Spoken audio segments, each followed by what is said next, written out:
I'm a huge fan of yours. You've won like 6 major poker championships. You've won over $40 million. I've been a fan of yours for like 10 years. I played poker as a job for 2 or 3 years in my early 20s. And, like everybody else during the big poker boom after Moneymaker made it explode all over ESPN in the world. I started watching then, and I've always been one of my favorite players. Your reads are incredible. You don't get too serious at the table, which I love. And when you make Phil Hellmuth rage, it just tickles me pink. I love it. I love it. So I'm very happy to have you on tonight. I spoke to my father a couple hours ago. He and I have played poker for years. He plays 2 or 3 nights a week in cash games. And I was like, Daniel Negreanu is on tonight. I'm going to get to talk to him. Anything you want me to ask him? He's like, well, tell him last week I lost $800 when I had a full house and the other guy drew out and called my $500 bet. Made 4 of a kind. And I was like, so yeah, thank you for coming on. It's really cool for me to have you on. I'm a huge fan. It's a pleasure, and I just want to say sorry for your father because I've never heard a story like that before in my life. Like, never, wow, not once. You lost a poker hand. I mean, oh my God, crazy. Exactly. Yeah. That doesn't happen most of the time. Yeah. Well, Woody and I have played poker once or twice, not for money, just to pass the time. I've won 5s, if not 10s of dollars on occasion. Yeah. I wanted to ask about like the big televised cash games. Like how much of that is, I don't know if there's a trade secret, how much of that is the players' cash that they're drawn out of their bank account? How much of it is being fronted by I'm glad you asked this. Someone else? So that's going to depend on the person, right? When you see me playing for money on TV, 100% of that money is my money. So when I'm losing big pots, there's a big high stakes poker hand, I lost like a 600K pot. That was all me. Most of the players that play high stakes, it's all their money. On occasion, especially back during the boom, a lot of people wanted to get some recognition. They wanted to be on TV. They didn't really have the bankroll to put up that kind of money to play. So they might sell percentages of themselves, like 50% or something like that, and play for a shorter percentage. But really, it's as real as it gets. I mean, when you're watching high stakes poker on TV, that money's real money. Wait. Oh, I'm not a poker guy like Kyle, so I can't accept this. You're saying that money, I thought you bought in for like, I don't know, $5,000 or something. And then they gave you $1 million imaginary dollars and you just bet that until it went away. And first, second, and third place got some winnings off of that. This is all. Oh, you're talking about tournaments. Yeah. So like high stakes poker, which he was talking about, was cash games. Like when I played the high stakes poker the first season, I put $1 million in cash of my own money on. That's like, there was real money. What you're talking about is tournaments where, let's say, for example, everyone puts up 10,000 and, you get like 50,000 worth of chips that, for your 10K. And now, the bets you're making, that's all part of a tournament. They're not actually like, betting 350,000, bet 1.5 million. So it's different when you're talking about tournaments or cash. Cash, it's just straight by the number. Tournaments, it gets like if you watch the main event of the World Series of Poker, like by the end of it, one guy's betting like 20 million, raised 40 million. That's not real money. That's just chips. So, but when it's chips versus real money, how does that impact your strategy? Like, when to make your moves? Well, tournaments are different. Like one of the other things you sort of mentioned is like, okay, when you play cash, you're either winning or losing this money. That's the end of it. This hand, it's all in a vacuum. Whereas in tournaments, where you get knocked out could mean you make money. So if there's 100 people, maybe they have a system where the top 15 will make the money. So you have 85 losers. And then the guy who comes in 15th maybe doubles his money. And each spot you go up, you get more. So maybe the top guy gets 40 or 50% of the prize pool. Second gets 20 or something like that. That requires a different, set of strategies, because cash, you're just trying to make the best decisions to win the most money. But in a tournament, sometimes like, okay, let's say, for example, you're doing fine, but there's a guy over there. He's got really short chips. He's going to be out any minute now. Well, if you get knocked out on this hand, you might cost yourself 100,000 in real money because you didn't wait this guy out. So now you're going to play real careful and conservative and be like, yeah, I don't want to mess with you. So that creates, there's a nerdy term for it. It's called ICM, independent. It's a chip model thing where players think about, okay, not just simply like, oh, I have a pair of jacks. That's great. But if I fold these jacks, these guys go broke, I automatically make money. So that's what's different about tournaments.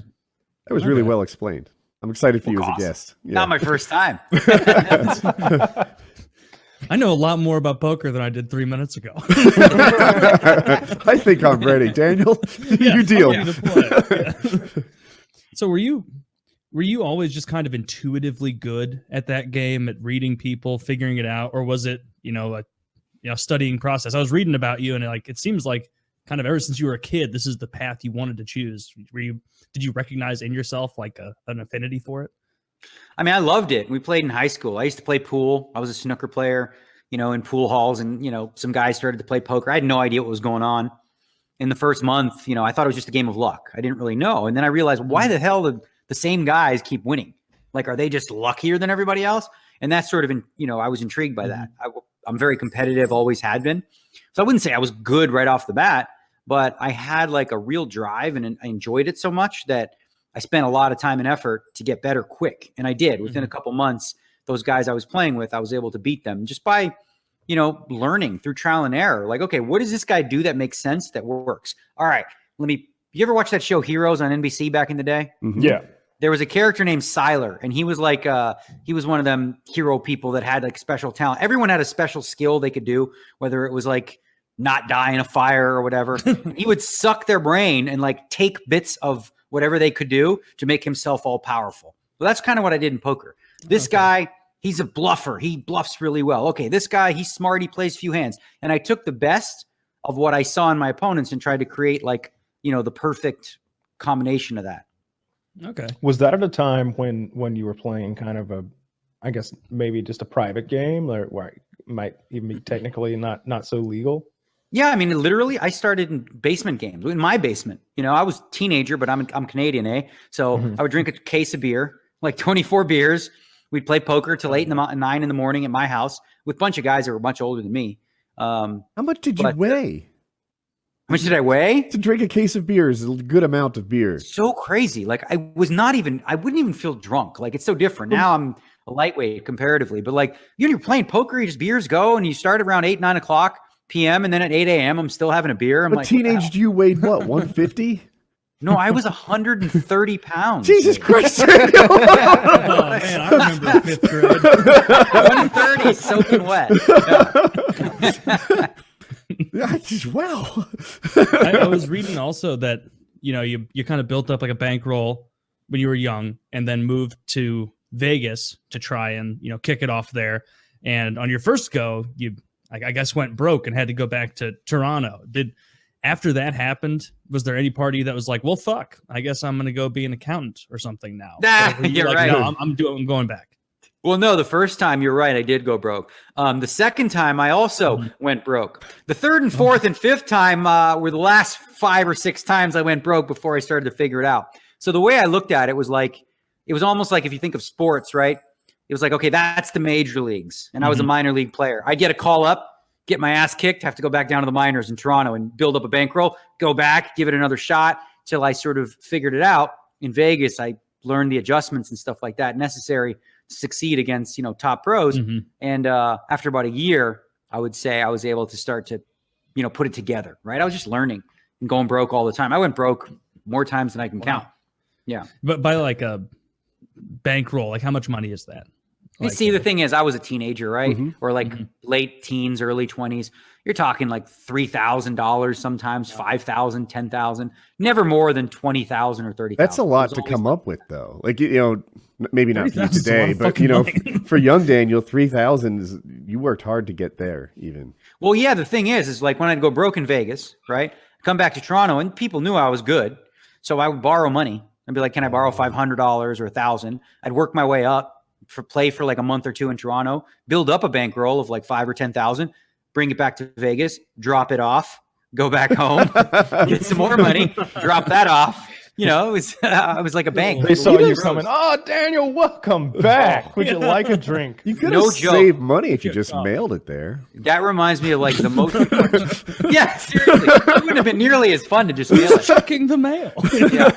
There was one story where I felt like that guy, where like the sucker. I remember where it was like we were at Binion's Horseshoe back when that was a thing, and I was playing till like 4 o'clock in the morning or something, and there was 8 or 9 people at the table. I went broke. I lost my last dollar. I went to the bathroom, to wash up. And I got out of the bathroom. This is like 4 minutes. They were all gone. I'm like, holy shit. Like they were only playing because of me. And that was like a distinct realization that as much as I'm like the big fish in Toronto, you know, in Vegas, like they saw me as, you know, the meat. I was the guy they were playing because I was the mark. Hey guys, Daniel's coming from Toronto. Yeah, that guy. He's coming tonight. That guy. Yeah. Oh, he's funny, isn't he? Do you